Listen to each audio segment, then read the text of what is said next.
This conference will now be recorded.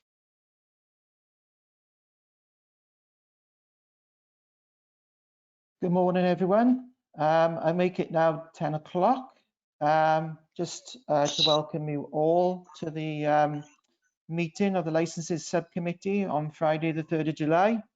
My name is Mark Thomas. I'll be one of the supporting democratic officers for the meeting. We also have my colleague here, Gareth Davis, who will also be supporting.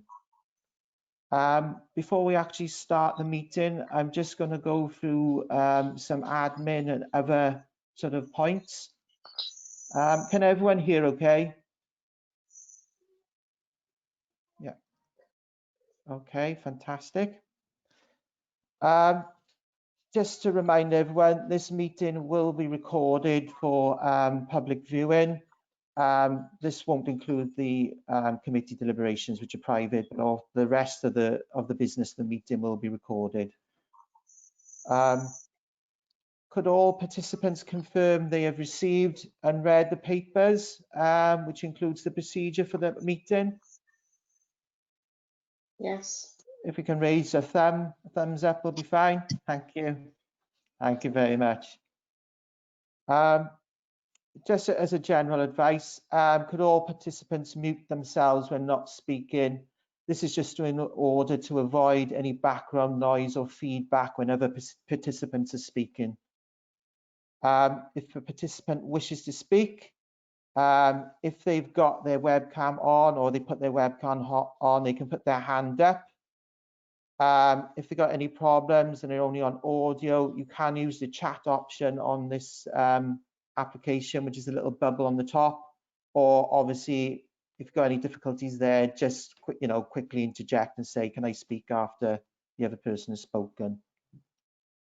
If any participant has difficulty hearing or being heard, then they should let the supporting officer, such as myself or the chairman, know.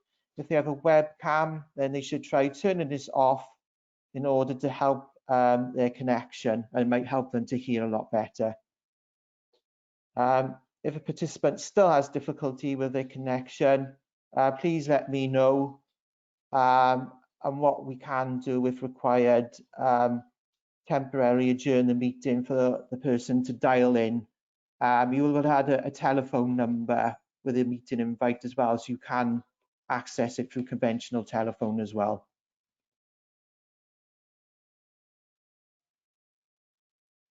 Okay, I think that's the main preamble. What we will do now, if everyone's ready, I will seek to get nominations for the chairman for the licensing subcommittee for today. So I'll ask the members. I'll nominate Councillor John Thomas. Okay, if members would like to vote on that, if there's no other nominations, is everyone happy with Councillor John Thomas? Yeah, I think I see, yeah, both hands. Yeah, that's okay. That's unanimous. Okay, thank you, Mark. Thank you, members, for entrusting me with this first remote meeting. We'll obviously, it is the first one, and we'll try and do our best to make sure it runs as smoothly as possible. As Mark said, if you wish to speak, there is an order which you've all seen in the papers. If you wish to speak, to ask questions or whatever at the appropriate time, please raise your hand to indicate, or if all else fails, get in touch with Mark on the telephone. I'll do my best to keep my eyes on everyone, make sure that everyone gets a chance to speak as and when required. So if we can, we'll start with introductions. I'm Councillor John Thomas, and as you are now aware, I've been elected as chairman of the subcommittee for today. I am actually the chairman of the Statutory Licensing Committee and the Vale of Glamorgan Council. So if the other, Pam? I'm Councillor Pamela Drake. And Rachel. Hello everybody, I'm Councillor Rachel Nugent-Finn. Okay, so the three of us make up the panel for today, the subcommittee for today, and we will actually be the ones that are making the decision on this application. If I could ask everybody else to introduce themselves, please. So who wants to kick off? Mr. Brown. Good morning, Chairman and other members. My name is Philip Brown. I am the current chairman of Windsor Court Management Committee.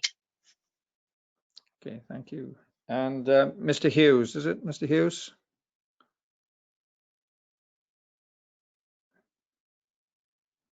Mr. Hughes, we're having difficulty hearing you. Perhaps you could switch your camera off when you're speaking.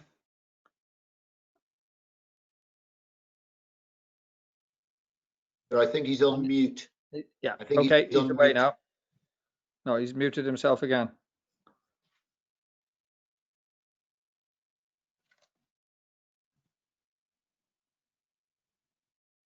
Would anybody object if I quickly left the meeting to go and speak to Mr. Hughes? He's just upstairs from me, and I maybe can sort some of these technical difficulties out. Would that be all right? Yeah, there's no way that you could both be where your connection is there? I'll ask Mr. Hughes to come down and join me here if you give me just a few minutes. Would that be all right? It might be easier because I think we're going to struggle the way things are going at the moment. So can we just have just a short adjournment while Mr. Brown goes to get Mr. Hughes? Thank you very much indeed. I shall be back shortly.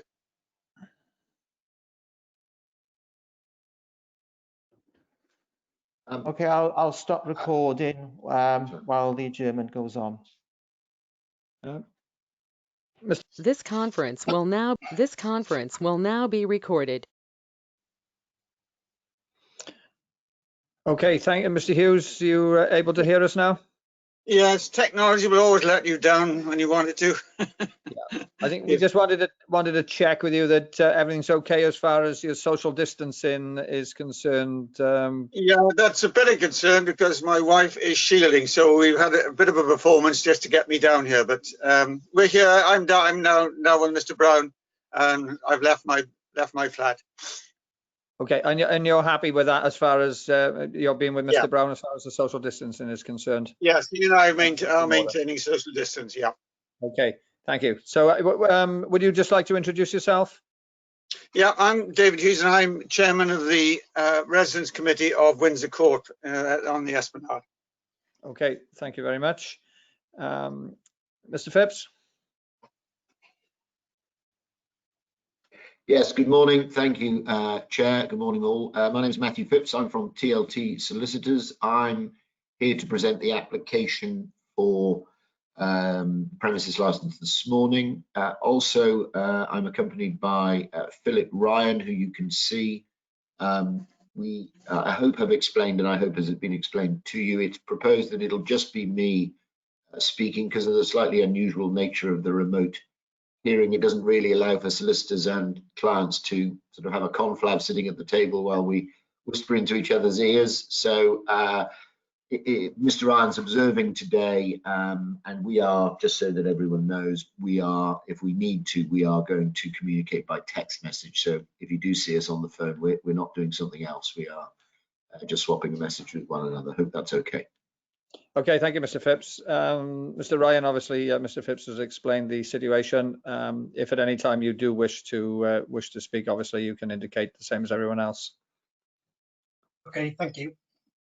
Okay. And the officers, Viv, would you like to introduce yourself?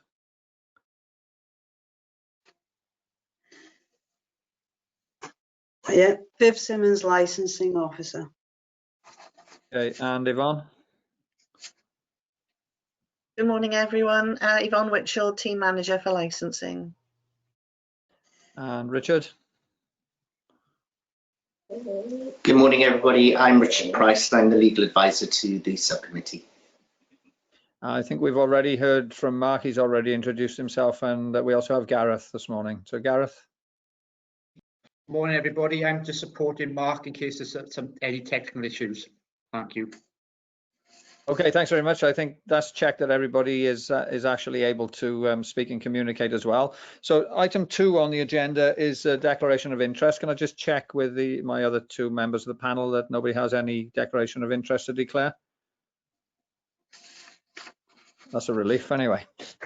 Nothing So, to declare, John. Thank you. Okay, thanks very much. Can we go on then to moving on to the actual report, and can I ask Yvonne to run us through the report, please? Thank you, Chair. As the papers indicate, this is an application for the grant of a premises licence. It's made by Penn Trading Limited, and it's for the Beachcliff Fish and Chips on the Esplanade in Penarth. The application seeks licensable activities of late night refreshment and the sale of alcohol as indicated in the report. I can confirm the application was served on the responsible authorities and there have been no representations made by those parties.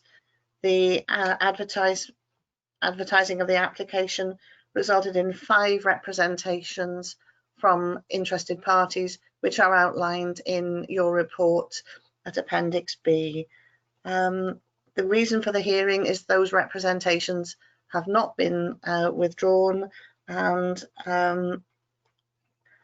apart from that, Chair, I don't propose to go into too much detail on the report, other than to say we've had 2 additional bundles for consideration, one submitted by the applicant, which I believe has already been circulated, and a set of photographs submitted by the residents, which again, I understand that Democratic Services have circulated to everyone.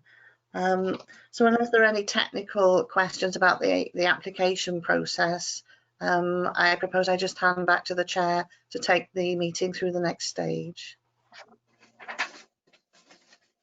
Okay, thank you, Yvonne. Anyone have any questions at this stage?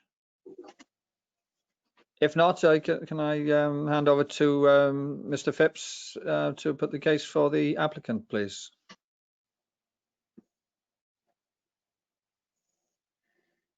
I think you're still muted, Mr. Phipps.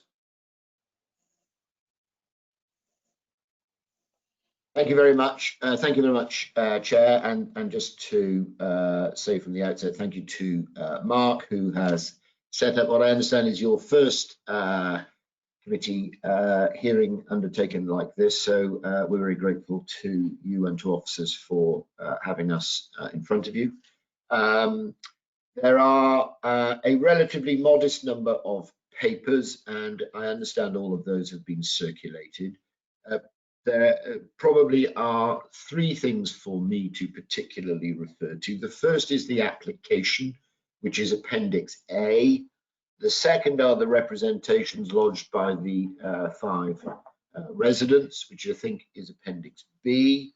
And then particularly from my perspective, there was circulated yesterday, as Yvonne has highlighted, a bundle of papers which had effectively 4 photographs or 5 photographs, I think, attached from us, and a couple of sides of A4, the equivalent of a couple of sides of A4, just setting out our case. What I would like to do is really go through that document. You will be aware that in your remote procedure, applicants are effectively invited to submit a written version of their presentation to the subcommittee. So if I may, I'm just going to really sort of primarily focus on that, if it helps committee and the other attendees, as the basis of what I'm going to say this morning. So just if I may, I'll just take you through that document. I'm presuming that everyone's had sight of that and that you've got access to that. Now, I'm not planning on reading it start to finish, but I'd just like to draw your attention to particular points within it, if that's okay. I'm presuming if no one says no, then that must be fine. So let me do that if I may. So the first thing then is the application and what's being sought. So first of all, the application is seeking a permission to permit the sale of alcohol on and off the premises until 11 p.m. Sunday, Monday, Tuesday, Wednesday. The second part, if you will, of the application, my splitting it up, by the way, is obviously not quite how the application is drafted, but it just may help proceedings today if I do it in this way. The second part then is that for Thursday, Friday and Saturday, we have requested that the permission for alcohol be extended until 12 midnight. The third element of the application is that on Thursday, Friday and Saturday, we would like to sell hot food and hot drink until 12 midnight, and so that is the late night refreshment element. And then in addition to all of that, we have asked for 30 minutes. I'm going to call it drinking up time, as we all know what that means, but I think technically the legislation calls it wind down period. In our note, which I'll come on to in due course, we recognise that one of the particular concerns of the residents is the off sales of alcohol element after 11 p.m. And as you'll see from the note, we have proposed that the only permission for the sale of alcohol after 11 p.m., if indeed you grant any of it, will be for on sales only, so that one could consume a drink with food in the premises after 11 p.m. on Thursday, Fridays and Saturdays. So that's the one, if you will, finesse to the application following receipt of the representations. Our view and our submission is that this is not a greedy application. It's sensible, measured, proportionate. The application proposes that the designated premises supervisor will be Philip Carl Ryan, who is in front of you. He's an experienced licensee with over 20 years experience working throughout Cardiff and Wales. He is also resident above the premises. The application has within it, as you would expect and as your policy obliges us to consider, a series of conditions that attend to the issues that likely arise for an operation of this sort. The wording obviously is in Appendix A, and the specific wording will be attached to the license if you're minded to grant, but just rattling you through, if I may, a summary of those conditions. Foods to be available throughout, a comprehensive CCTV system, which in passing I should say has already been installed and which covers the outside areas as well as the inside, an incident log, no super strength beers or lagers, no self-service of alcohol, no noise to escape from plant or other equipment, no fume, steam or odours from other equipment, litter and cleansing procedures, which I'll return to. I know that's an issue for the residents. No collections of waste or recycling after 11 p.m. nor before 8 a.m, which again I'll return to. No, what I'm going to call bottling out, but no putting out of waste after 10:30 p.m. and not before 8 a.m. No deliveries between 10 p.m. and 8 a.m. Waste to be properly presented, regular litter patrols, smoking outside. Forgive me for saying so. Could someone just put themselves on mute? I think there must be someone who isn't on mute. I keep getting a. I've just muted Mr. Brown's microphone. Forgive me. Sorry to ask that, but anyway.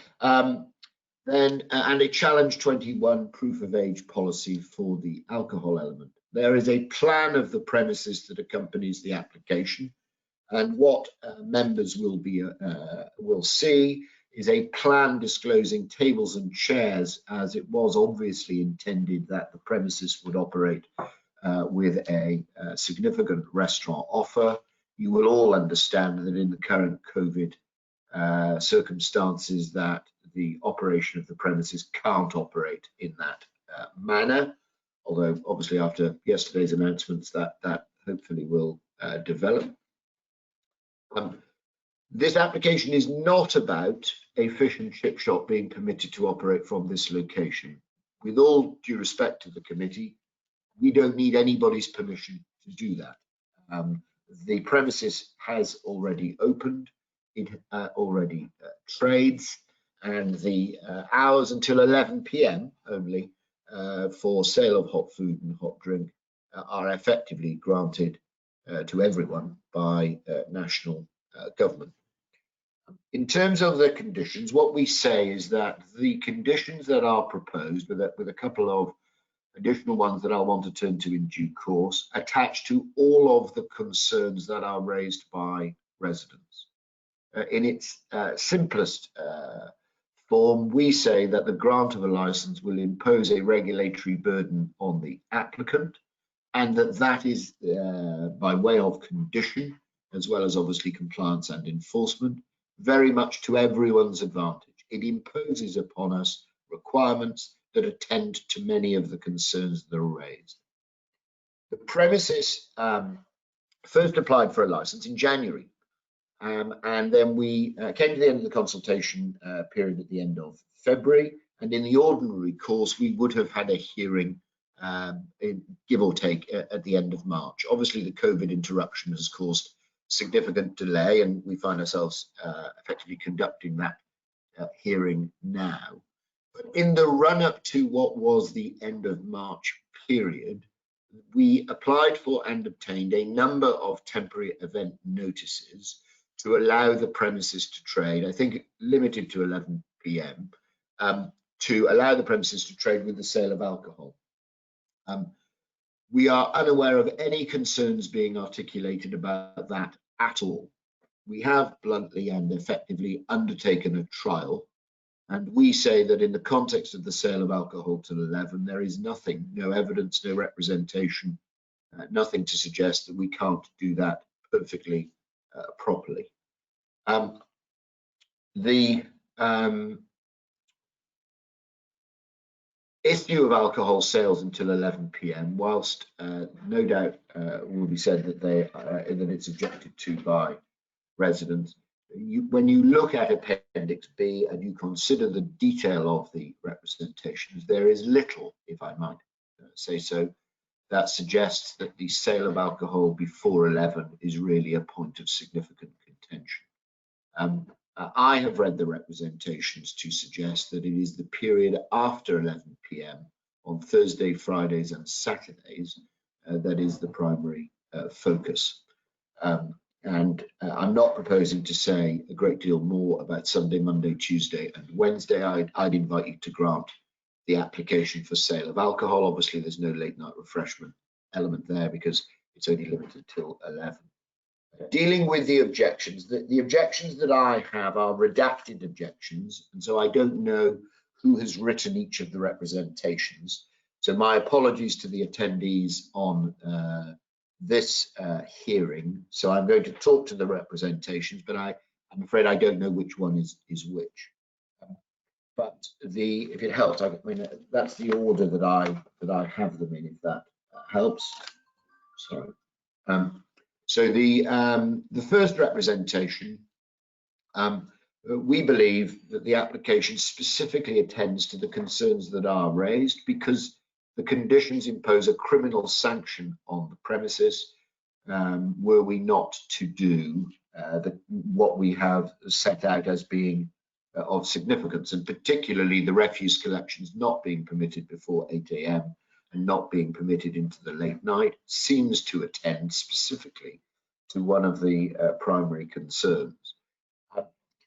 Midnight isn't, I'm bound to also add, to our mind, an inappropriate time, particularly when one considers that other premises in the vicinity along the Esplanade have 1 a.m. and even 2 a.m. permission. Sorry about this. And 2 a.m. permissions. One of the residents suggests that all other premises only trade until 11 o'clock. That, I'm afraid, respectfully, is incorrect. Objection number 2, which is the handwritten one. I don't read that representation as objecting to anything up to 11 p.m. It seems to particularly concentrate on the issue of Saturday. Objection 3, which is this one. The substance of that objection seems to be the late night off license element. And as I hope I've set out fairly, we've reflected on the point that's made in that representation, and we respect the fact there's a fair point made there that the off license after 11 p.m. element could, we don't accept that it would, but it could be said to be a point of legitimate concern, and so we're not proposing to proceed with that element today, which again, I'm bound to say, I hope is fairly reflective of the reasonable approach that my client has adopted here. Objection 4, which is the short one here, says on its 3rd paragraph, there are several dining establishments in the area, none of whom have a late night license. That is incorrect. Obviously, you have licensing officers on this course. You don't need to take that from me, but there are premises in the immediate vicinity, a number of premises in the immediate vicinity, some of whom have a permission that extends to 2 a.m. for people to occupy the premises, 1 a.m. for alcohol, I think in another case, 2 a.m. for alcohol. So it just isn't right. And the representation needs to be read in that context, please. And then the final representation, which is the slightly longer one, there is some initial commentary about the necessity for further business in the location. Your legal advisor will direct you on this, but need isn't an issue in licensing. It's of no consideration. We are here to consider the 4 licensing objectives. Although I'm bound to make the point that in what can only fairly be said to be times of extraordinary economic uncertainty, a business that has opened and sought to provide a high quality operation that has thrived in difficult circumstances, I would invite you to the conclusion that that should be welcomed, albeit I accept that's not a point for the licensing determination. The representation goes on to say that premises appear to operate perfectly successfully, I think, in immediate vicinity of the premises, and we're delighted to see that. That's the point, actually, ultimately, about this case. Licensed premises that are well managed and well controlled can operate perfectly properly, and we say that we're one of those. We say that Mr. Ryan is one of those designated premises supervisors. We say that you can look at our operation and draw that fair conclusion. But actually, of course, I would say that, wouldn't I? But you don't have to rely on my saying that, because as Yvonne has explained, none of the responsible authorities have submitted a representation to this application. We say that is a particularly significant point in favour of this application. You and your legal advisors will be aware that the national guidance makes very plain that, and to quote it, I'm afraid, sorry to quote it, but I must, the police should usually be the licensing authority's main source of advice on matters relating to the promotion of the crime and disorder licensing objectives. And it goes on talking about other responsible authorities, likewise reasonable to expect the licensing authority exercising environmental health functions to make representations where there are concerns about noise nuisance.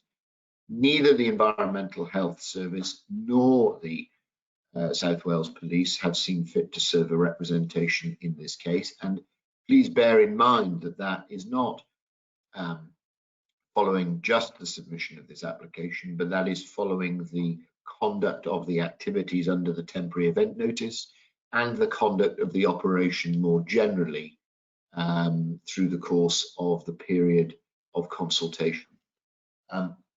The licensing policy, I'll just touch on that. You obviously have that in front of you. I mean, the only quick point to make on the licensing policy is that the policy invites applicants to set out in its application and in its conditions the points of particular materiality to the application. And we respectfully suggest that we've done that throughout with a comprehensive operating schedule. And that attends to most, if not all, of the issues. That then, I think, leaves one issue of particular significance that is developed in the photographs that have been produced by the residents, and it's touched on in the photographs that we have produced. I'm not going to take you all through the photographs, but I'm presuming for the moment that you have those. So a number of the photographs disclose that there is waste that is around and about the esplanade, particularly around and about the litter bins along the esplanade, particularly left on top of or to the side of the litter bins, which seem at points to be overflowing. We entirely accept that those photographs show that. There is no challenge to that. That's right. But what our photographs also show is of our staff members walking around the esplanade collecting litter. Not just collecting our litter, collecting litter and waste with black bags, doing it in a COVIDly safe manner with pickup sticks or whatever the right phrase is. And you can see that in our photographs. We're not in any position to challenge the fact that people have left waste next to the bins. We can't challenge the fact that some of the bins have been full. We're not making criticism of anybody for the fact that the bins are full along the esplanade. We are living in, frankly, extraordinary times. The esplanade has certainly been busy for the last few months. As you'd expect, we're in a 5-mile lockdown where travel is discouraged, notwithstanding Ryanair's attempt to fly in and out of Cardiff Airport later today, as I heard on the radio this morning. But that we have been clearing the area as best we've been able gives you, we would respectfully suggest, a window into the soul of the sort of applicant that you're dealing with here. We have a waste collection system. One of the photographs you'll see is of the waste collection process, and you'll see that where we store our large blue waste bins, none of the photographs disclose our commercial waste, if I can call it that, at any point being inappropriately presented for collection. And then the final point, which will have caught everybody's attention, I'm sure, is one of the photos is a photo of a rat. I'm sorry to not put great weight to that photograph, but I don't have any idea where that photo was taken, when it was taken, who took it, where the waste emanated from, whether the box in front of the rat was anything to do with our premises or not. That there are rats, I think I read somewhere, although it's not a legal submission, that there's always a rat within 20 foot of you or something like that. That there may have been a rat in and or around the esplanade in the last 3 months, I'm bound to accept. What I don't accept is that that's got anything to do with a premises license application that's before you today. If the committee are concerned that waste and or litter needs to be attended to, then we entirely accept that point. That's why we've put conditions into our license. If the committee's view is that those conditions don't go far enough, then, without wanting to sound defensive, wouldn't necessarily accept that, then we are of course open to having conditions that oblige us to do everything that we possibly can so as to ensure that waste does not cause a nuisance. And that of course is what we're talking about. What we're talking about is public nuisance, because that's the licensing objective that is raised. So we don't have any issue at all with making sure that we put our shoulder to the wheel and we do everything that we can. It struck me this morning, and I raised this really as a sort of discussion point, perhaps more than as a formal submission. If the view is that we need to provide to the licensing authority a litter management plan, setting out all of the steps of litter and waste management that we have, to effectively articulate it in a series of bullet points, we wouldn't have any objection to that. And if the committee took the view that that should be a condition, we wouldn't have any objection to that. And then the final point really is that I noted that the 2 residents attending today referenced themselves as the chair, I think, and secretary of the Residents Association. Obviously, that doesn't feature as any part of their representations. The representations have been submitted in an individual capacity. But if the view is that it would be helpful to have a better dialogue with residents, we wouldn't have any objection to that. And it would be perfectly open to the committee to have a condition on the license that we are to host, or to at least to call, can't make people attend, but to call a resident meeting on a 6-monthly basis in order that we could discuss matters with our residents. We We recognise we've got residents in close vicinity. A number of them are our customers, and a number obviously today have expressed concern about the premises. We want to have an open and transparent engagement with them. If the committee felt that was a good idea, we certainly would be open to that. But to cut to the chase, and thank you for extending me the time, this is a good application. This is not an unreasonable application. And as I say, Sunday, Monday, Tuesday, Wednesday, there's really nothing to add. Thursday, Friday, Saturday, with the concession that the off sales element shouldn't extend beyond 11 p.m. We believe this is a perfectly fair and proper application. And if you look at the conditions, the right balance is struck between what we're asking for, which in the context of the Esplanade is by no means the latest premises within 100 yards, and it's a fair proposal all round. As I say, I'm not planning on taking you through the individual photographs, but I'll leave the committee to look at those at their leisure when you come to retire in due course. But I hope that the photographs fairly represent what's been said. I hope. Well, nothing more to add, Chair. I hope that's about right. Obviously, happy to field any questions you or the committee may have. Thank you, Mr. Phipps. And it's a chance if either of the Mr. Brown or Mr. Hughes would like to ask any questions.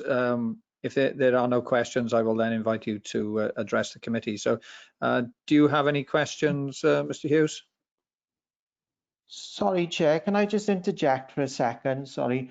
Yep. I just want to check. Has everyone had the written representation through from Mr. Phipps? They should have been with the photos.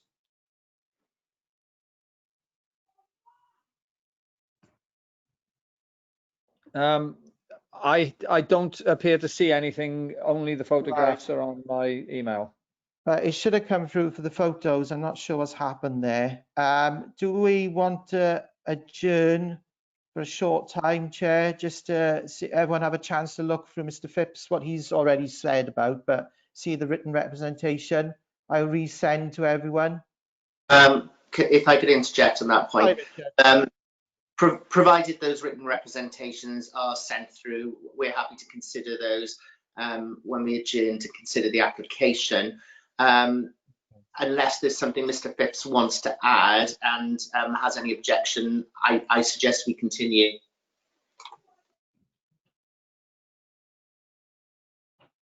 Mr. Phipps? Forgive me, I've just inadvertently turned off my camera. Sorry, I don't quite know what I've done. Yes. Sorry, I've just realised, sorry, at the start of the proceedings, obviously I asked about the representation. Does that mean that no one has seen my written document or seen the photographs or any of the material that we provided yesterday following receipt of the material from the residents? The photos have been seen, Mr. Phipps, but I don't believe the written representation has gone through, unfortunately. I do apologise. I had problems yesterday with Outlook and other issues. Right. Look, I'm happy to take a steer. The only problem, if I might say, with Mr. Price's observation, and forgive me for saying problem, Mr. Price, it's not really what I mean, but the only problem with the observation of Mr. Price is that we have the hearing, all the questions come out, and then the committee retire and look at my document. It doesn't really get aired. It's just, part of the document and material that's in the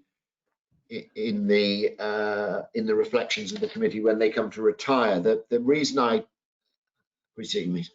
Believe me on this, but the reason I cantered through what we would have had to say was I'd rather taken it from the introduction that everybody'd seen it. That's why I just picked out what I hope were the key bullets. I don't want to unnecessarily delay proceedings, but I think, to be fair to Mr. Ryan, I would quite like the committee just to have, even if they just had 5 minutes, just to have a quick look through the representation, because if there was a point that somebody wanted to challenge or somebody wasn't happy or perhaps attended to a question that they might otherwise have, it's probably worthwhile.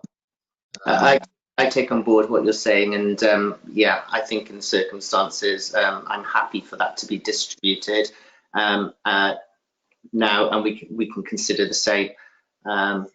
I don't know what you want to do in terms of whether or not we all remain online. We confirm that we have the document via email and that we've read it, and then we recommence the proceedings. I mean, obviously it's a matter much more for you than for me, but and it's not for me to condescend you by telling you how to conduct your proceedings, but instinctively it feels that just a 5-minute adjournment, say that the committee, aren't on camera and feeling sort of under scrutiny while they have a look at it, and indeed they may want to speak to one another about it if there's a protocol for that. I don't know, but I'd be very happy to just stop for 5 minutes if you wanted to. I don't want anyone feeling, they need to be observed all the time. Can I just ask, have Mr. Brown and Mr. Hughes seen this document? I think it's probably best to send it through to everyone now, Chair, just to make sure that everyone's had an opportunity to have a look. Okay, how do we go about adjourning for 10 minutes then? Do we just mute ourselves and turn our cameras off, or? Yeah, that's all I was proposing. That's what I was planning on doing. I mean, you'll forgive me for saying so. I'm going to take a comfort break if you do take 5 minutes. I'll take advantage of the. It's 10 to now. If Mark can send it through straight away, can we just have 10 minutes? We'll recommence at 11 o'clock. But rather than suspend all the screens and everything, we can just turn ourselves off and turn ourselves back on again. Is everyone happy with that? Very good. Sorry to cause this delay. No, it's only right that we see what's being presented. So I think the problem is we wouldn't know what we hadn't seen because we hadn't seen it. So it made it relevant. I was starting to scratch my head a little bit at one time, but we'll certainly have a look at it now. We'll have 10 minutes to have a look at it now if Mark can send it through straight away. My apologies. Okay. I'll send this through to everyone now. I'll stop recording for the moment. Okay. Thank you. So, John, this conference will now be recorded. Right. Okay. Thank you, Mark. So it now, as I had indicated, is a chance for the other persons, Mr. Brown, Mr. Hughes, if you have any questions for Mr. Phipps. If you don't have any questions, we can move on to you making your representation. So are there any questions, Mr. Hughes? No, we'll make a representation if that's all right. Okay, yeah, and Mr. Brown hasn't got any questions either then? Sorry. I apologise. Would it be possible for me just to ask a few questions? Would that be all right? If you have some questions, yeah, now's the time. Yeah, thank you. Can I? Hang on, yeah. So might I just ask, just before Mr. Brown asks the questions, if you could just identify which is his representation, just so I've got it in front of me. Who was it? Was that Pat? Who was I representing? Pat, wasn't it? I was representing. It was Liz, I believe. Was it? Well, yeah, you would have. Pat. I believe my representative was Pat Dorrell. Do we know which?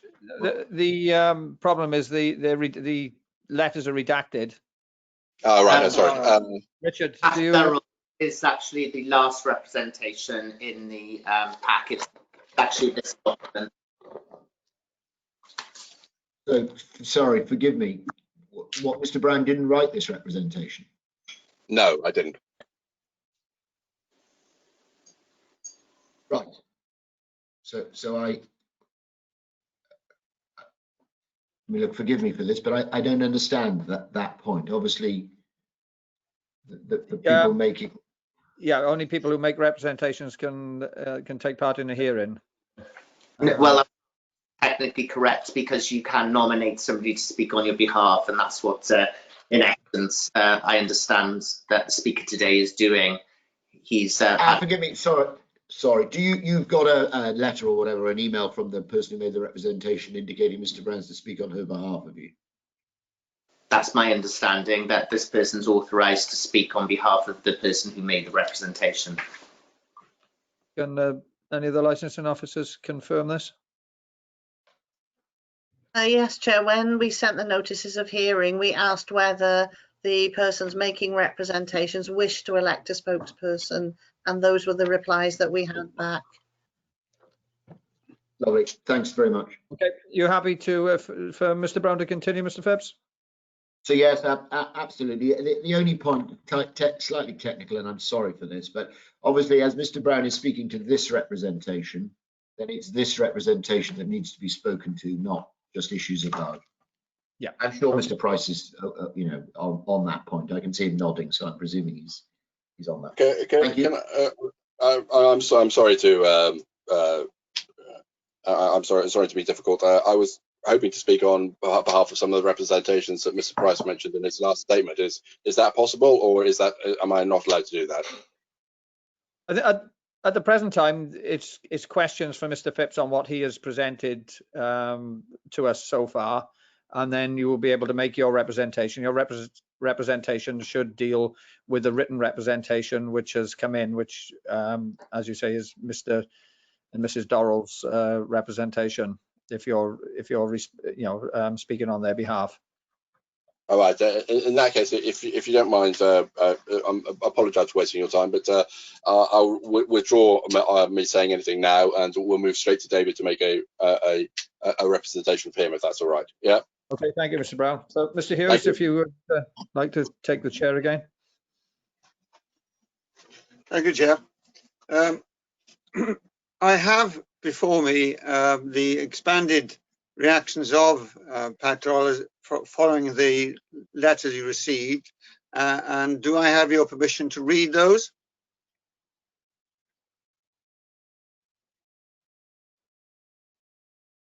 The position with regards to additional evidence is a matter for the chair. What you're able to do and what has been indicated to you prior to this hearing is you're able to expand upon the written representations of the individual who you're speaking on behalf of. So I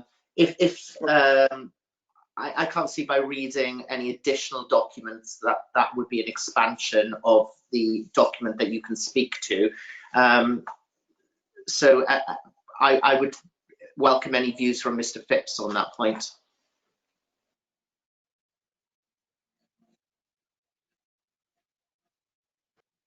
Sorry, I inadvertently turned my camera.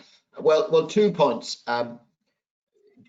Helpful if Mr. Hughes could just explain which of the representations he's speaking to. But secondly, I don't want to be too precious about this. You know, this is fairly difficult, frankly, when we do it face to face. It's not made any easier by the fact that we're doing it remotely. So I don't want to restrict Mr. Hughes, as long as it's developing points that are in the representation that he's representing. You know, I'm not wanting to restrict him. I would like to know which representation that is, though. That's the point for me that's important, is to understand who's speaking to what. My problem is, you know, I've just listened to a very professional solicitor's report at this meeting. We're talking here people who are just residents in an apartment block. We're not solicitors. We're not professionals in that sense. Therefore, what I have are the emotional reactions of people who've been quite upset over the last couple of months. So what I have before me is what they've written and how they feel. Now, how the committee, whether the committee are prepared to hear that, I think they should, and then they can react accordingly. But of course, it's there are 3 people who've expanded their views to me, and I have 3 statements. I can't guarantee which one is which, other than the 3 of the 5 people who actually written already. So what I have before me is their expanded views, and it's their views, not mine, of what has already been submitted. Can I just stop you for a moment, Mr. Hughes? Yvonne indicated she wished to come in. Yes, Chair. May I read out the order in which those written representations are made? If I could read the names of that to the meeting, I think that might help. I do apologise. Okay. Yeah.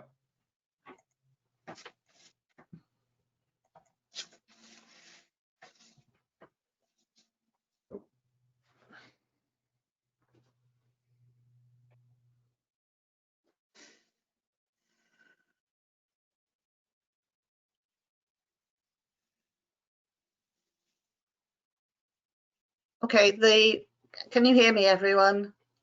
Yeah. Well, I can. Yes.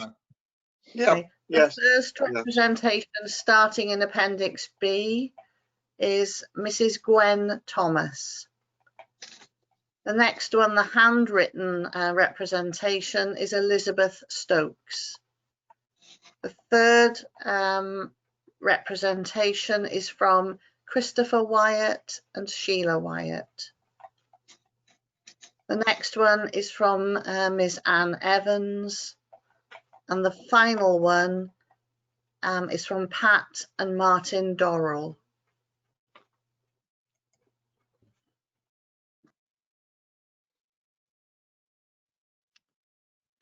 And it's the expanded views of Pat Dorrell, Chris Wyatt, and Liz. I've forgotten her surname. It is. I've had their expanded comments on the original. So if you're happy for me to read those, obviously they're quite emotional. I apologise if some of the language is such, but their feelings are obviously strong. So may I proceed and read those? Chair, I'm content for those views to be read out. Obviously, Mr. Phipps is in a position to respond to any of those issues, and I'm in a position to advise us to their relevance once we've heard them. And of course, if there are any issues which are irrelevant, those won't be taken into consideration in terms of the legal advice that I will provide. Thank you, Chair, and thank you, Richard. The first one, which I've called Resident C for matter of phrase, and I'll read as follows. Objections to the application by Beachcliff Restaurant and Takeaway to sell alcohol. We refer to the objectives of licensing, and in particular to the following three: 1, the prevention of crime and disorder; 2, the prevention of public nuisance; and 3, the protection of children from harm. There are concerns outlined below which touch on all three of these objectives, which taken together will hopefully lead to the amendment of this application. The application is for the restaurant and takeaway to operate 7 days a week from 10 a.m. to 11:30, Monday to Wednesday, 10 a.m. to 12:30 at night, Thursday to Sunday, with a half an hour's drinking up time. This is a change from the original application, which we wrote about originally, a half hour having been added onto each day, also a drinking up time. In the context, the Beachcliff is in a conservation area and of a particular character. The Vale's Unitary Development Plan states the value of the area and its desire to maintain it for the residents of Penarth and the Vale. The Esplanade is a relatively small area with a residential area, seaside pier and promenade, which attract many day visitors. The area is in fact largely residential, with 3 blocks of flats on the Esplanade having over 130 units. So in fact, a few hundred residents live very closely. There are 5 apartments on the 2nd and 3rd floor of Beachcliff building itself. And recently opened Pickford's has rooms above it. The Old Bars itself has 4 residences, and there are 2 other blocks of flats within 50 metres of the Esplanade. The takeaway and the long hours of trading will have a significant impact on the day-to-day living conditions of the residents of the Esplanade and for visitors to this Vale attraction. Barrels have already been placed at the premises to create outdoor eating, drinking areas. Takeaway items are served from the completely open frontage, which resembles a bar. The barrels look like a beer cellar. They block the pavement and 4 to 5 parking spaces. There's no planning permission for these. The outdoor area marked out with barrels would accommodate smokers at all times, whose conversations will carry at night. To add to this, the disposal of the rubbish generated by the takeaway takes place at 7:15 to 7:30 every day, so potentially residents can be kept awake until after midnight or 1 a.m., then woken up just after 7 a.m. No fish and chip takeaway in the town has a license to serve alcohol.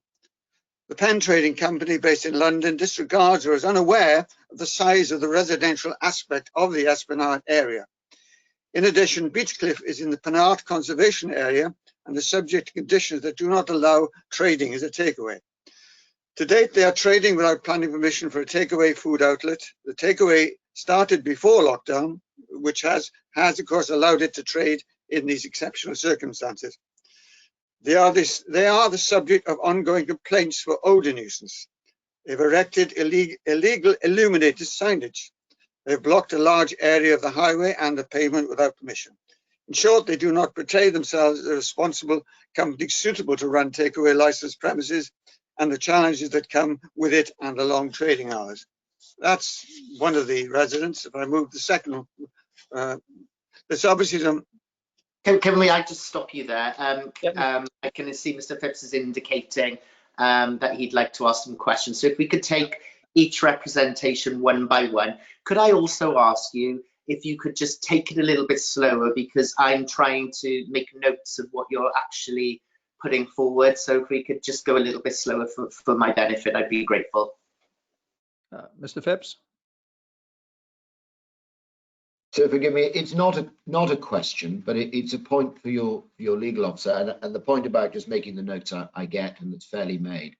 But and I'm sorry to be so solicitory about this, if you forgive the language. You know, licensing solicitors do well to remind themselves they're not in court, and I know I'm not. But you can only develop the points that are within your written representations. That written statement barely touched on the points that are in the written representation that we identify now as number 3 from Mr. and Mrs. Wyatt. I mean, if I take as a tiny example, there was reference to conservation, there's reference to planning. And I appreciate Mr. Price very fairly said that he will in due course be advising you on the legitimacy of the additional material and its relevance. But and I'm not wanting to curtail what the residents say. It's absolutely right that they're, you know, given every opportunity to develop the points they fairly make. But there is a tipping point where, when the additional material doesn't really have anything to do with what the primary objection is, that an applicant can feel a bit blindsided. I mean, I know that, you know, we're wanting to be, and as an applicant, we're wanting to be a little bit generous here and not too precise, but with all due respect, can the next statement please focus on the points that are made in the written representation, not every last criticism and complaint about the way in which the Esplanade operates more generally.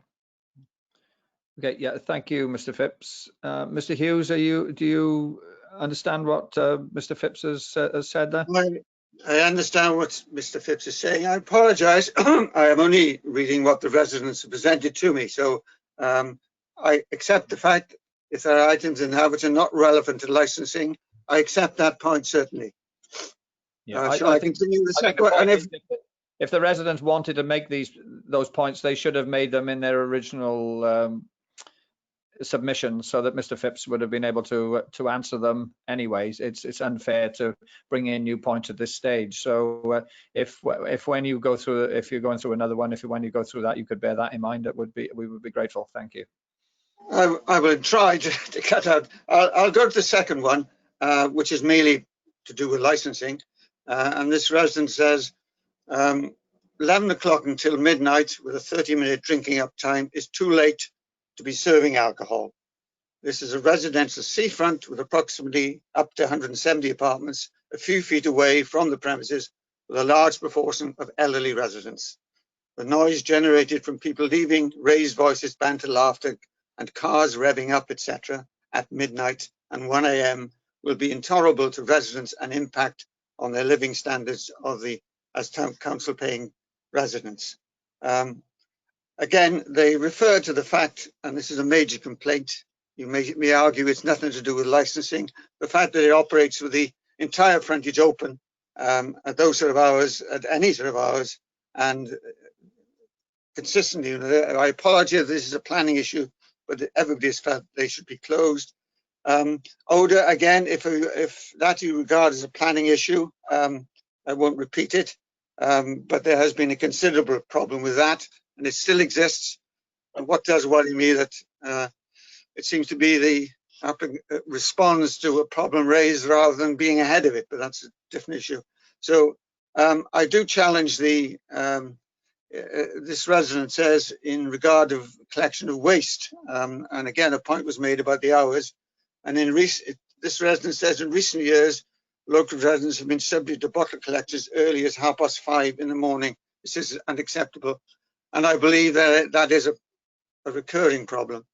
The next point this resident makes, I'm obviously pressing now to try and avoid areas outside licensing, but they complain about the the outside barrels, etc.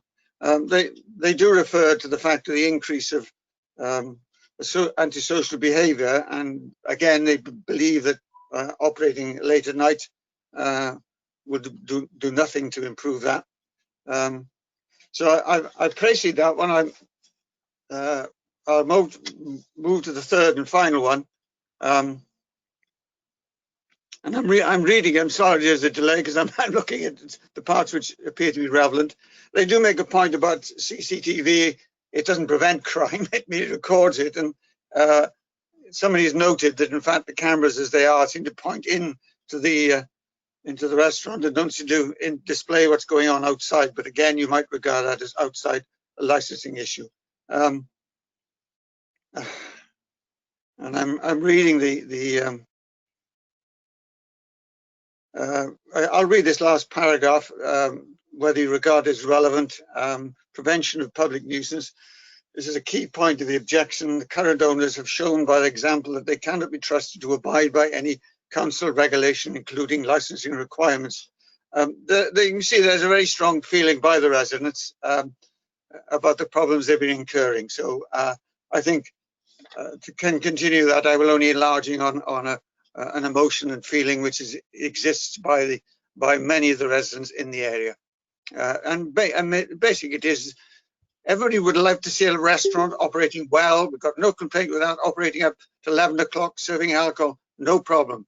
It's this area of continuing on after that time and selling alcohol, allowing alcohol to be sold outside the building, because even if you argue that, who on earth in Penarth in an fish and chip shop sells alcohol? And again, my last point, I checked. I know that in the report, Mr. Phipps mentioned that somebody is open until 2 o'clock in the morning. I think possibly this could be the pier who have the occasional late light license for weddings and special occasions, but it's not a common occurrence. It's obviously applied for at the time, I believe, but I don't know. But we looked at the opening hours of the other fish and chip shops in Penarth. They all close by 10:30 at night. Cornersville Road closed at 10 o'clock. The restaurants along here close at 9:30 and 10 o'clock. Pickford's the same, closing by 11 o'clock. Coffee Company, they're all closing no later, any of them, than 11 o'clock or 10:30. So to operate until midnight with a drinking time until whatever you call it, 12 in the morning, to us is totally unacceptable. I'll leave it there, Chairman. Okay, thank you, Mr. Hughes, for your representations. Mr. Phipps, have you any questions for Mr. Hughes at this stage? Thank you, sir. So I've two questions, please, although one of them may in fact be more of a question for Miss Witchell, and you may say it's not the appropriate time to raise it, but the only question for Mr. Hughes was that in the last development of the representation, one of the points made was a breach of license. Just a simple question, really. Do you accept we don't have a license at the moment, so we can't be in breach of licensing because the license doesn't exist? That's. I say I'm reiterating what that resident has felt, that you were. I take your point. If there is no license, you can't be in breach of it. Accept that. No, well, that's grateful. And then the second point, which rather than a sort of through you, Chair, but rather than a sort of tit for tat with me and Mr. Hughes, it may be helpful if you hear from Miss Witchell just as to the hours of operation for the various premises along the Esplanade that Mr. Hughes has made the point about the pier having an occasional wedding permission. That isn't the information that I have, but rather than me saying, oh, the hours are X, Y, and Z, when you might, as I'm the applicant solicitor, you might be better to hear from someone who is objective, and that would be Miss Witchell. But if you choose not to, it's a matter for you. It's not a matter for me. Okay, thank you, Mr. Phipps. Yvonne, can you give us any further information on this?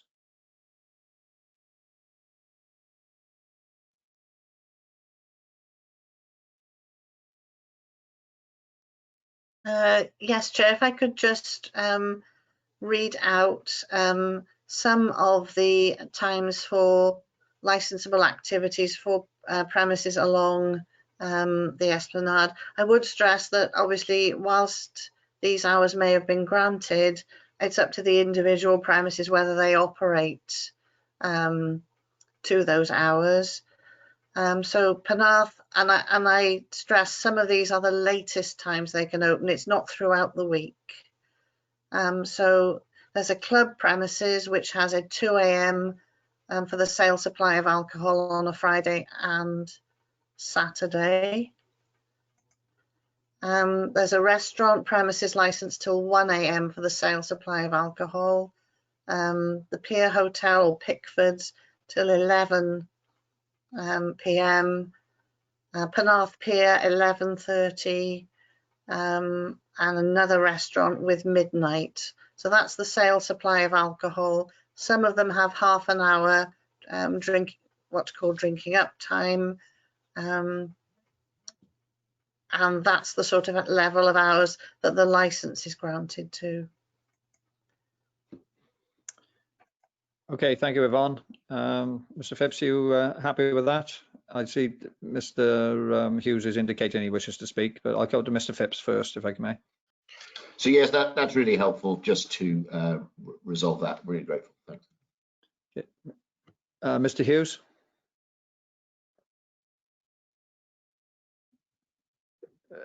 Mr. Hughes, you're muted at the moment. Can you unmute your microphone, please?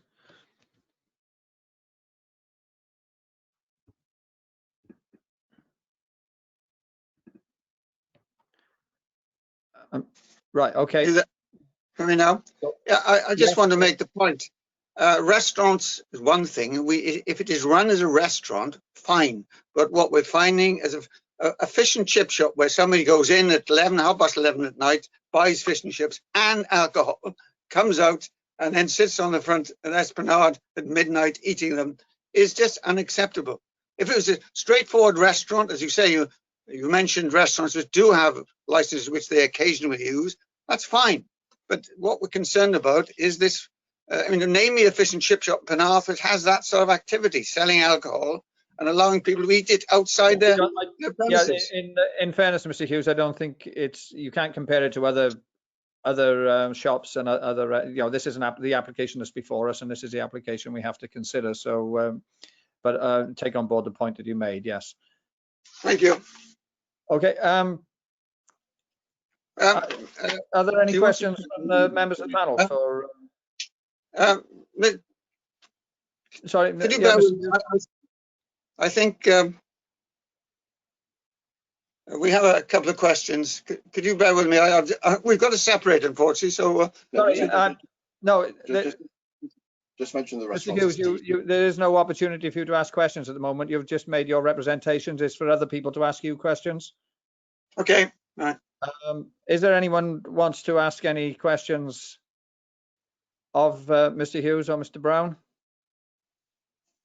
If not, Mr. Hughes, it's your chance now to sum up your objections, and then we will come to Mr. Phipps to have the final summing up on behalf of the applicant. So, sorry, Chair, I think Councillor Luterfield wants to make a comment. Rachel's got one to speak. Oh, sorry, I didn't see it. Rachel. Rachel. Thank you very much, Chair. I've got two questions, please, to Mr. Hughes. Mr. Hughes, I just want to get some clarification. Did you say that you don't have an issue with alcohol being sold up until 11 p.m? Your issue is about the extended half an hour for drinking up time. Is that correct, or did I hear that wrong? No, operating as a restaurant serving alcohol, we have no objections with that. What we object to is the ability to buy alcohol, take it outside after 11 o'clock and continue to cause a nuisance. Okay, thank you very much. Second and last question. What do your local elected members, what's their position with this, Mr. Hughes? I don't think we've had much support, to be honest. Could I just ask Mr. Philip? He may have more information on that. Could you just bear with me a second? Philip? Certainly. Philip? Yeah. So we have to maintain social distance, so it's a bit difficult. Bear with us. Sorry, yes. have our local councillors have a question to us? Oh, I'm sorry. Could you ask that question again? I apologise. Sorry. No problem, Rachel, Mr. would you Brown. like to ask? Certainly. Mr. Brown, I would like to understand your local elected member's position with regards to this proposed application. What was the local representation? We sent out multiple emails to people for basically as many people as we could find. Majority of people were indicating that this was not an issue for them. A number of people didn't respond. I think one member said that she might think about supporting us, but the majority of people were, shall we say, nonplussed with our representation. Okay, but specifically your elected members, your councillors for your ward. What did they say? I've had no reaction from them. Okay, thank you very much, both. Thank you. Thank you. Cheers. Okay, no further questions. Pam, nothing, no questions? No. Okay, then it's time for the summing up now. So it's Mr. Hughes, it's for you and Mr. Brown to sum up your points. If there's, you cannot bring anything new in at this stage. You can only just sum up what has already been said, and then we'll come to Mr. Phipps to sum up for the applicant. So Mr. Hughes. Well, to sum up, we are objecting to the late operation of the takeaway restaurant beyond 11 o'clock. Prior to that, we do not. We also feel the statement regarding opening hours, these late hours are seasonal and are not occurring other than, as I just said, seasonally. And it's one can't use that as I say, well, if they have a late license, well, we should have one to operate all year if we so choose. Okay, thank you, Mr. Hughes. Has Mr. Brown got anything to add, or is he happy with what you have said? Hang on, because no, I'm happy with that. Thank you. Nothing to add. Mr. Phipps, then it's over to you to sum up on behalf of the applicant. So thank you very much. Thanks for all your time this morning. So a couple of quick points. I often threaten to be quick, and it doesn't quite seem to be that way, but I will do my best with that now. So I'll just take the point from Mr. Brown and from Mr. Hughes that they made right at the end there in response to your colleagues' questions, and to touch on things that they said on which I rely to support my proposition that the application could and should be granted. So first of all, there are 170 residents in the block in question, and 5 of them have written in. Mr. Brown and Mr. Hughes sent out multiple emails, as I understand it, and got little or no support for their proposition. Indeed, Mr. Brown was transparent enough to say that most people were nonplussed with their representation. And as Councillor Nugent-Finn developed, the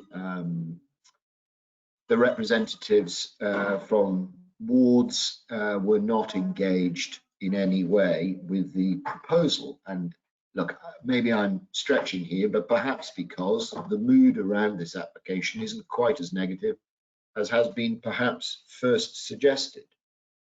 The point about other premises, which Mr. Price will no doubt advise you on, is of course they are broadly irrelevant, which you've touched on yourself, Chair, because it's each application on its individual merits, and we're only concerned with this application.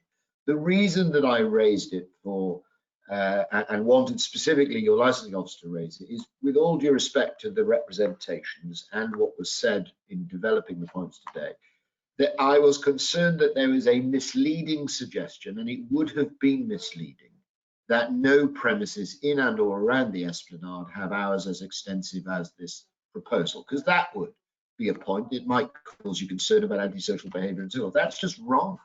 There are premises with 12, 11, with 12, 1 and 2 o'clock. It doesn't make my application any better, but it certainly doesn't make my application any worse. And that's really the only reason I raised that point. There were a couple of other things just raised in in the oral submissions about whether there'd been a change in the application, whether the hours had changed. Again, Mr. Price will confirm that just isn't right with respect. The application is the application. That's Appendix A. That's what was submitted at the outset in January. That's what's being considered today. And then the final point, I think, is probably the critical point.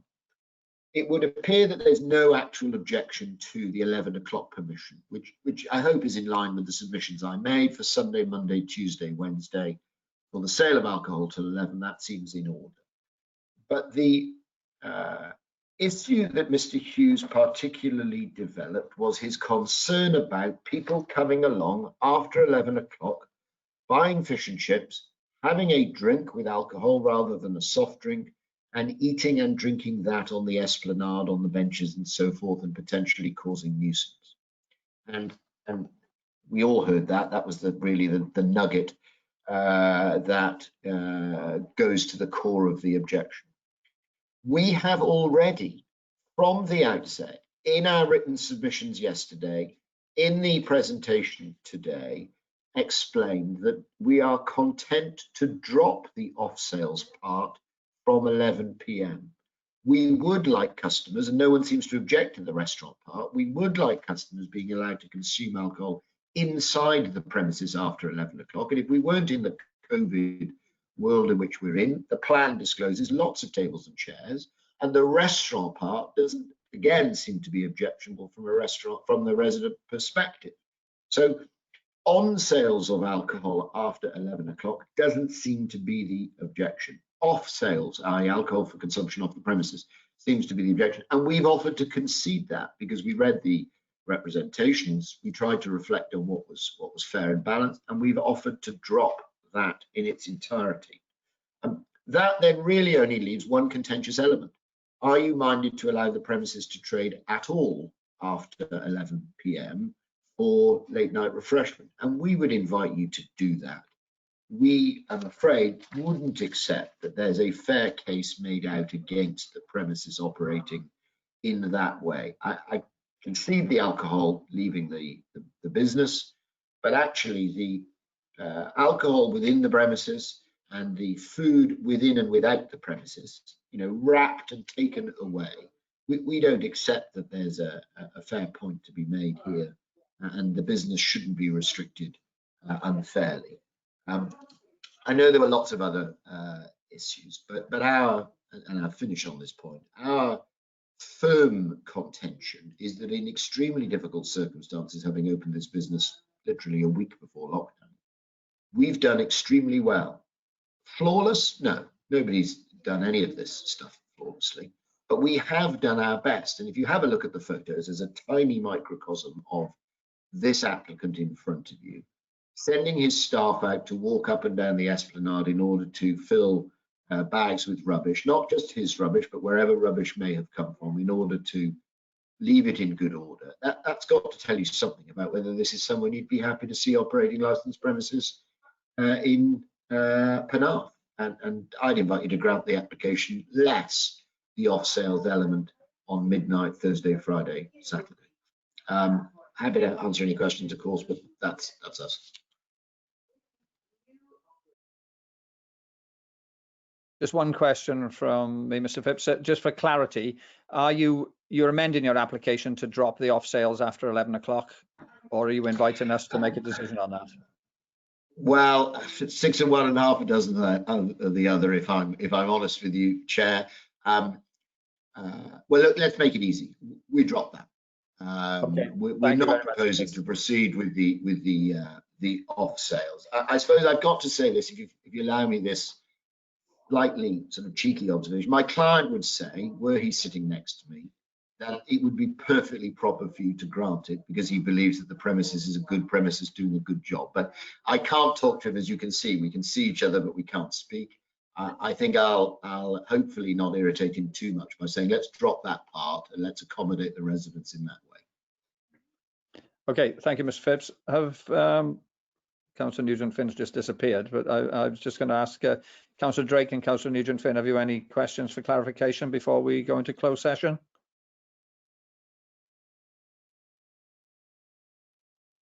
Sorry, John, I was just in the chat room. Just sent you a question just to sort of pull everything together. If you want to have a look at that. I'm looking at your question there, Rachel. I don't think there's any need for that. The applicants have withdrawn that part of the application, so I think that's clear. Okay, I obviously just coming from the clarity point of view, Chair, but yes, that's fine. Thank you very much. Anything else, or any question from Pam? No. Can I just hand over to Mark for a moment then, so he can explain what's going to happen next? Okay, thank you, Chair. Basically, I'll invite the interested parties, applicant, and obviously applicant's legal representative and licensing officers to hang up from the meeting now while the committee have their private deliberations.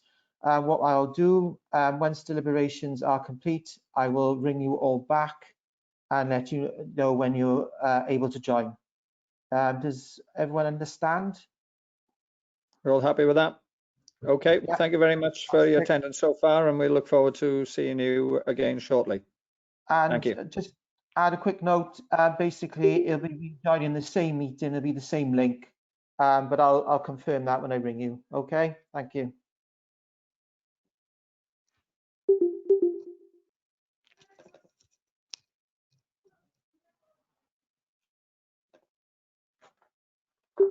This conference will now be recorded.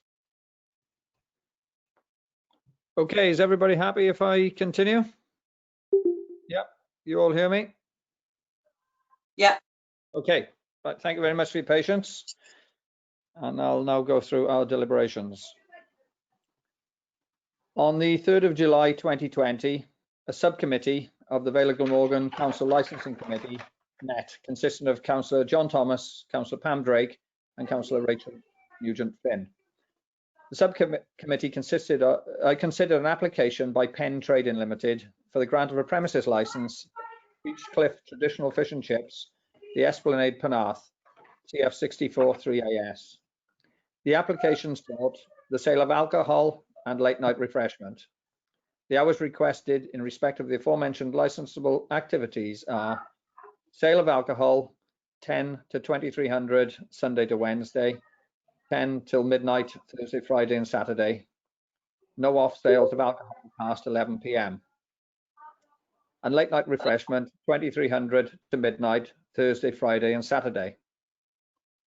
The hearing was attended by Mr. Matthew Phipps, solicitor representing the applicants. Mr. Philip Ryan, the proposed DPS, was also present. The responsible authorities, there were no responsible authorities in attendance.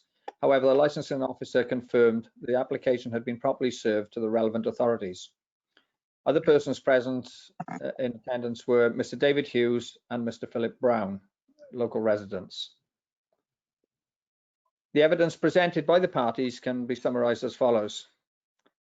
The applicant, Mr. Matthew Phipps, solicitor for the applicant, stated the written representations of the applicant were expanded upon and were distributed thereafter for all to consider. The other persons, Mr. Brown accompanied by Mr. Hughes, who confirmed that they were socially distancing and compliant with current restrictions in accordance with COVID-19, and representing other persons who were all residents living in the vicinity of the premises. And they stated that no questions were asked of the representatives of the applicant by the interested parties. The order of the representations by whom they were made were outlined to the meeting by Yvonne Witchell. Further representations were read out, which covered the fact that the premises were in a conservation area and would have a significant impact on residents and visitors. The representation related to matters that concern planning related issues. No fish and chip premises in the rest of the town sell alcohol, in reference to ongoing complaints about odour nuisance. The second representation dealt with the timings and the fact that the area was residential, including noise from cars, frontage being open, and odour was an issue, and the collection of waste, which was at 5:30 a.m. and a recurring issue. An increase in antisocial behaviour was referenced with no specific issues detailed. The third reference related to CCTV and its direction. Public nuisance was referenced by non-compliance, but this was not developed further. Again, reference was made to no other fish and chip shop selling alcohol, and all closed at 10:30 p.m. Other premises and times of closing were detailed. Mr. Phipps asked whether there could be a breach when no license exists. It was accepted that this could not be the position.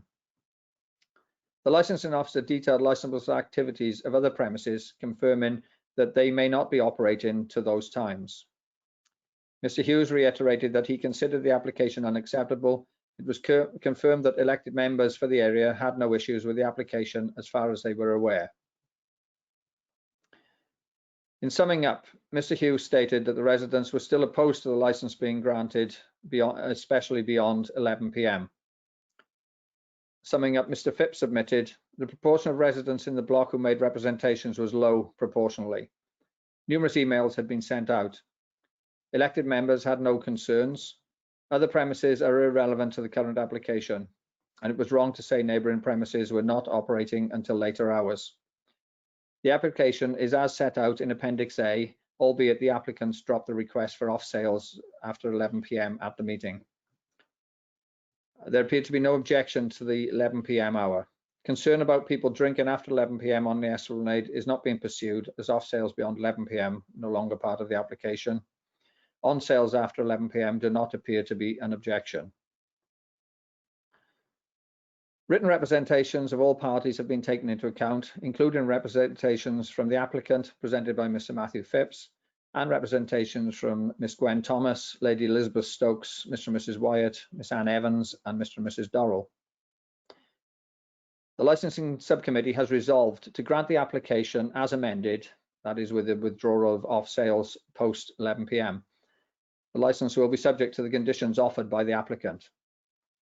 The reasons for the decision: members of the subcommittee were satisfied that the application would not cause unnecessary problems for local residents. The fact that the premises had operated with 10s with no complaints emphasises this. Also, the conditions offered by the applicants gave protection to the local residents, which would not be available if the license was refused, but the premises continue to run as at present. Those are such as noise and odour. And the applicants are aware that when granted, this license can be reviewed at any time should the operation not be supporting the licensing objectives. In reaching our decision today, the subcommittee has considered the application in detail along with all written and oral submissions. We have taken into account the Licensing Act 2003 as amended, in particular the licensing objectives and the Home Office guidance along with the Council's statement of licensing policy. Any party has a right of appeal against the decision of this committee. The appeal must be made in writing and within 21 days to the Cardiff and Vale of Glamorgan Magistrates Court. Should you be in any doubt as to your legal rights and/or responsibilities, you should take independent legal advice. Okay, thank you very much. Thank you all for attending the meeting. As I say, it was the first remote meeting that we've held, and I personally think that it went quite well. A couple of little hiccups which we ironed out. So thank you all very much for your attendance and taking part in the meeting today. Thank you. And just to say the same from me and obviously from Mr. Ryan, but I do a lot of licensing hearings. This went very well, take it from me. I mean, I appreciate we had the decision, but I don't mean that. I mean, the conduct of it was super, and thank you to Mark and to Mr. Price for all of that. Okay, thank you, Mr. Phipps.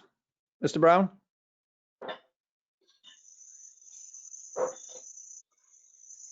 Sorry, Mr. Hughes. Sorry, you got Mr. Brown's name, Mr. Hughes's face. Mr. Hughes.